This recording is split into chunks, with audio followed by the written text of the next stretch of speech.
Hola, buenas noches. Empezamos un nuevo Infomatrix, hoy día 14 de mayo del 2013. Hoy lo voy a hacer solo porque mi compañera se encuentra mal, así que vamos a empezar con las noticias. Buenas noches y para adelante. La primera noticia es que han captado el momento exacto de la explosión, de la espectacular explosión del volcán Popocatepetl. Vamos a ver unas fotografías y entraremos el vídeo en unos momentos.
La segunda noticia que vamos a comentar hoy, esta es un poquito más interesante, es que el exministro de Defensa canadiense afirma que convivimos con extraterrestres.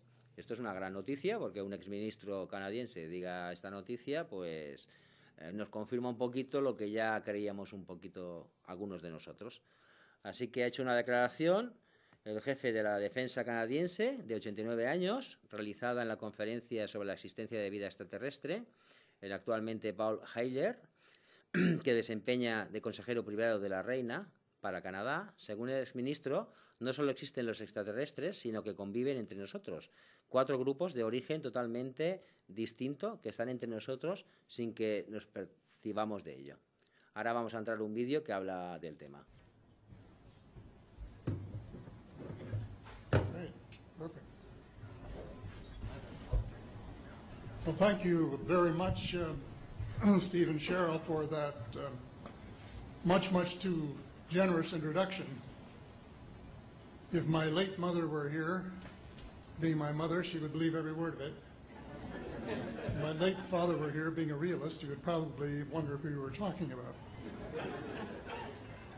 But introductions of that sort remind me of the small boy who fell headfirst into a barrel of molasses.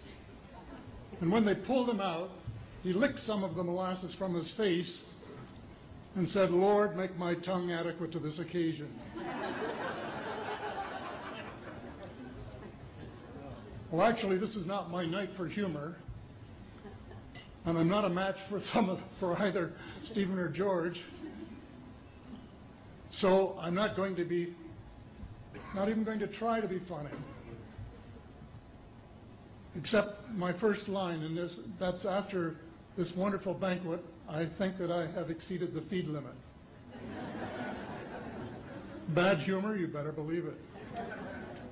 I wish that I were in a mood for good humor, but I'm not. We are hell-bent in the direction of destroying our planet, and frankly, we appear to be doing very little about it.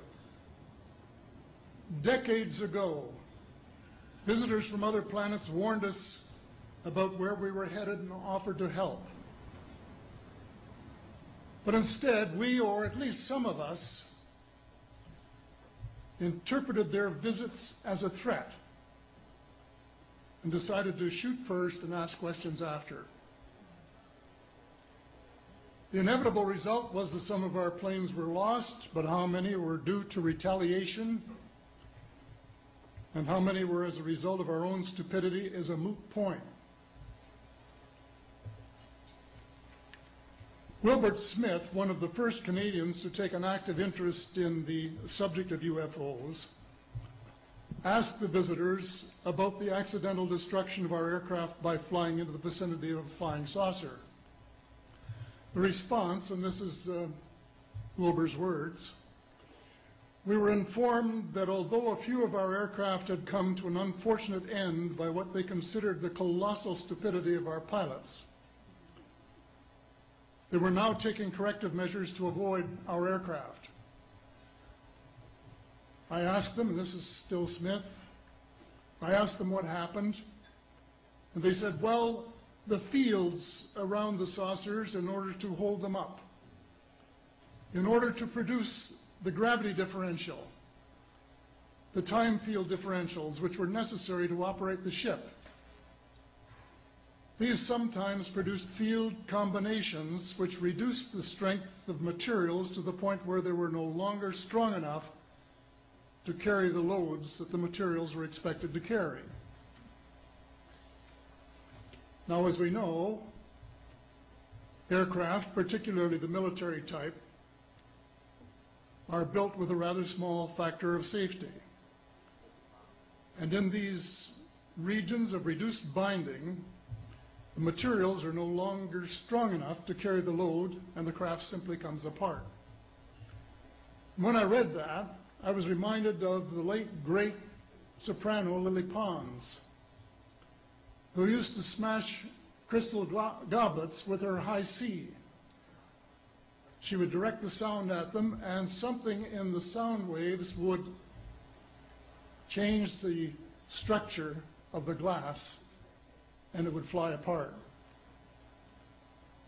Well, this didn't satisfy our military chiefs, who must have thought that it was more important to secure American nuclear superiority, even though using it would result in the annihilation of us all, than to take the hint and start moving the planet back from the brink of global disaster. They, the military, must have been and still are so paranoid that they feel it necessary to use the visitors' technology to fight them off, rather than welcome them as partners in development, though they may have seconded a few renegades to assist them in what can best be viewed as diabolical developments.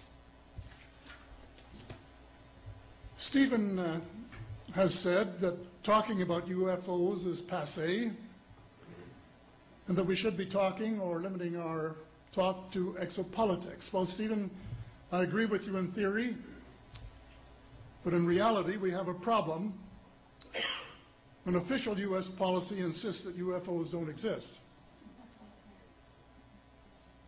The veil of secrecy must be lifted, and it has to be lifted now, before it's too late. It is ironic that the U.S. would begin a devastating war, allegedly in search of weapons of mass destruction, when the most worrisome developments in this field are occurring in your own backyard. It is ironic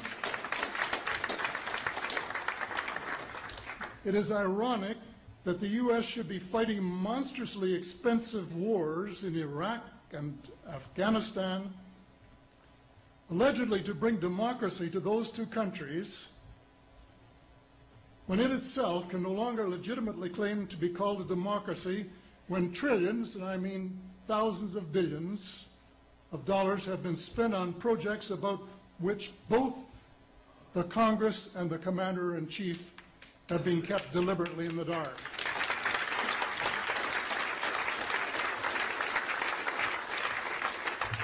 How much has been accomplished in 60 years of feverish activity by some of the most educated minds in the United States? Has America developed flying saucers that are visually indistinguishable from the visitors, as alleged? And if so, what do they propose to do with them? Even more critical, what progress has been made in the development of clean energy sources that could conceivably replace fossil fuels and save the planet from becoming a veritable wasteland? Well, who has the answers? Someone does, but apparently they aren't telling either secretaries of defense or presidents because they don't have, quote, a need to know. In a story told by Dr. Stephen Greer, President Clinton was asked a question by White House reporter Sarah McClendon about why he didn't do something about disclosure. And Clinton replied, "Sarah, there's a government inside the government, and I don't control it." Excuse me, doesn't the commander-in-chief and the person who allegedly has their finger on the nuclear trigger have a right to know what his subordinates are doing? The people of the United States who have paid the bills have the right to know. The people of the world demand to know because it is our descendants too whose lives are in mortal danger. It is time for the people of the United States to launch a new war against the evil of lies, deceit, and darkness, and go all out to win the victory of truth and transparency and light. Thank you.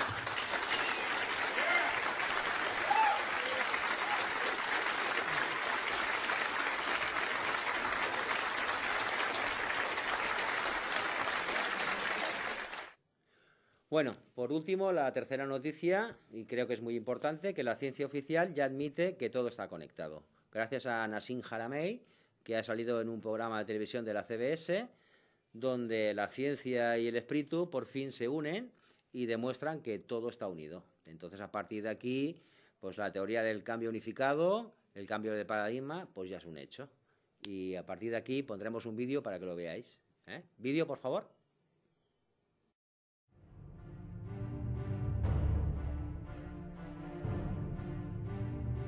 This scientist looks at the universe in a whole new way, and he has made an amazing new discovery. Newton watched the apple fall to discover gravity. This man studies the way it spins, recognizing that if everything in the universe spins, it could be a key to opening our eyes to see how everything in the universe is connected from the cosmological level to the quantum level.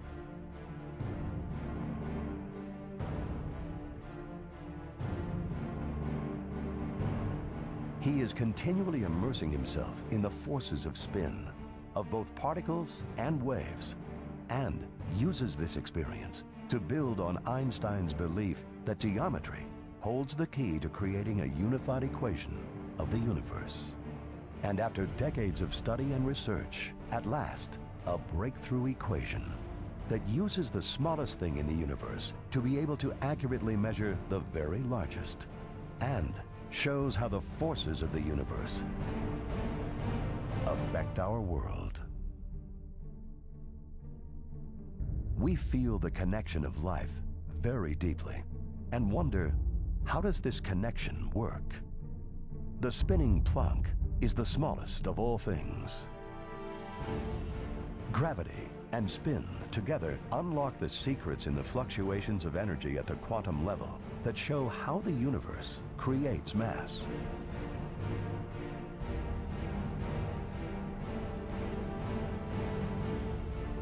After intensely studying nature for ways to guide the physics calculations, eventually nature would reveal an incredible secret.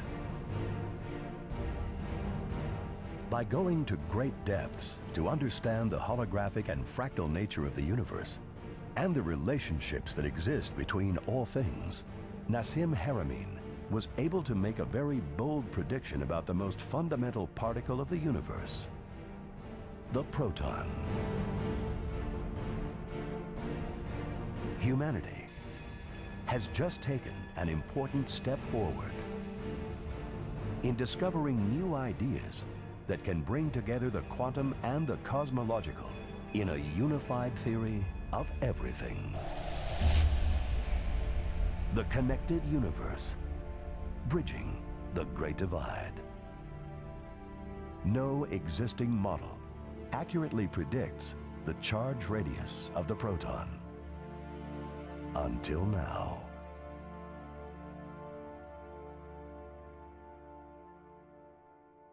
Bueno, estas son las noticias que hemos dado esta noche y sobre todo, pues eso, que estamos conectados y que todo está dentro de nosotros. Y a partir de aquí a ver si despertamos un poquito la conciencia y empezamos a levantar como humanidad un mundo mejor para todos, más justo, más limpio y sobre todo sin sufrimiento, con mucho amor. Buenas noches y hasta el próximo Infomatrix.